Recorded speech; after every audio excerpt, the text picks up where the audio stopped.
Hi, I'm Lou. I recently took the CAPM exam and I passed. And in this video, I'm going to share you exactly what I did to prepare, share some of the resources that I used, and what my exam experience was like. So let's get into it. Okay, first things first. You need to be eligible to take the exam. There are two requirements to take the CAPM exam. The first is that you are a high school graduate or equivalent. And the second is that you have 23 hours worth of coursework under your belt. So the coursework can be fulfilled in a number of ways. The most common, if I'm not mistaken, would be to take an online course. Some of the places that people take courses would be like Udemy or Coursera or like Google certificates. Some other options that you have include taking workshops or employee-sponsored training. Another option that you have, which is what I did, was to take a university continuing ed course in order to fulfill that requirement. And now your reading materials. The most obvious book that you're gonna need in order to study would be the Guide to Project Management Body of Knowledge and the Standard for Project Management. This is also called the PMBOK. Currently this year, we are using the 7th edition.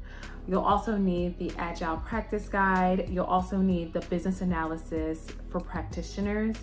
And also you'll need the PMI Guide to Business Analysis. Another valuable resource would be the exam content outline. This is offered by the PMI and it's available to the public free of charge. It lays out everything having to do with the exam, from eligibility to requirements to everything that's covered in the exam, domains, tasks, and even gives you a few mock questions so you have an understanding of what kinds of questions would be asked on the exam. Another resource would be the exam reference list. So the exam reference list is a study guide that the PMI offers in order to help you focus, narrow your focus onto what needs to be studied. I think that these two resources used together were a valuable resource, and it really helped me to understand the content of what I was reading a little bit better. I don't want to get into the details of how to use them in this video, but I did create a separate video and I am linking it right here, and you can go ahead and check that out if you're interested. It's a 5-minute video, very short and sweet. Okay, so now you've gotten your coursework out the way, you've done some reading. Now it's time to really study and to really understand what it is that you're about to be tested on at the exam. Before we begin, I want to first say that the exam is not a test of whether or not you can recall what you read in the PMBOK. The exam is highly situational. It tests more of your understanding of concepts versus whether or not you can recall anything. So understanding is very important in passing this exam.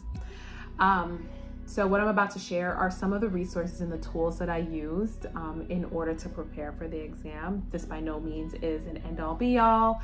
Of course, you know yourself best, so use whatever works for you and do what's best for you. So my first tip is to read through the PMBOK guide at least once, cover to cover. I wouldn't read it to memorize anything. I would solely read it just to get a general sense of the concepts, the big concepts. And when you go back with your study guide, then you'll be able to pick out the specific details and really drill them down to more concrete ideas. The second tip has to do with the process groups. So the process groups were a little difficult for me to grasp, right? I confused initiating and planning a lot. And in order to get a more concrete idea of the process groups, I used Rita Mulcahy's process chart game. This is a free resource that's available. You do not have to use like a code or anything or register to access. I'll link it below. I'll link it for you. You can access this chart game, and what it is like you given a chart of all of the process groups, right? And then you're given a deck of digital flashcards. And on each of these digital flashcards is an activity, and each activity it belongs to either one of the process groups, and it's your objective to put that activity in the correct process group. And an extra challenge would be that you have to put the planning process group in the correct order. This game really helped me to differentiate between initiating and planning. Now I can tell the difference. The next tip that I have has to do with formulas. So in project management, you have to track earn value and plan value, right? All that good stuff. So it was hard for me to kind of grasp the formulas. I didn't want to just memorize the formulas for their own sake. I really wanted to understand why the formulas were. I hope that makes sense. So Praison does a phenomenal job of explaining the formula.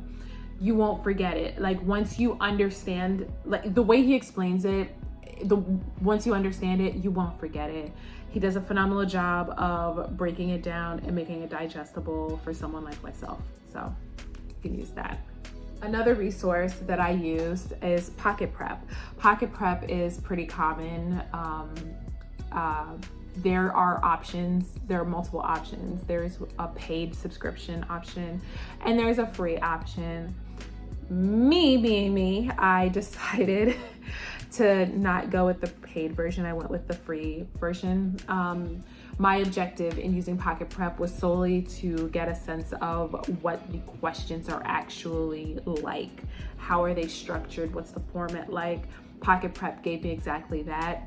Beyond the free trial, I didn't really need more exposure to the exam questions. So yeah, I would suggest using the free trial for Pocket Prep if you want to get a sense of what the questions are like on the exam. Next tip, flashcards. So in the back of the PMBOK guide, there are a list of terms in the glossary, and I used those terms for flashcards. Now, these terms, a lot of them, they exist in the English language. They're not exclusive or anything, but they may have a specific meaning in the project management discipline. And by studying these terms on flashcards, I became more familiar with these terms, and I think it helps for me to understand a little bit better.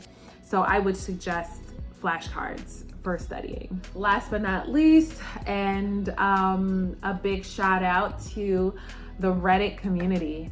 I absolutely appreciate all of the users who share their experience, who share how they pass the exam, the things that they struggle with.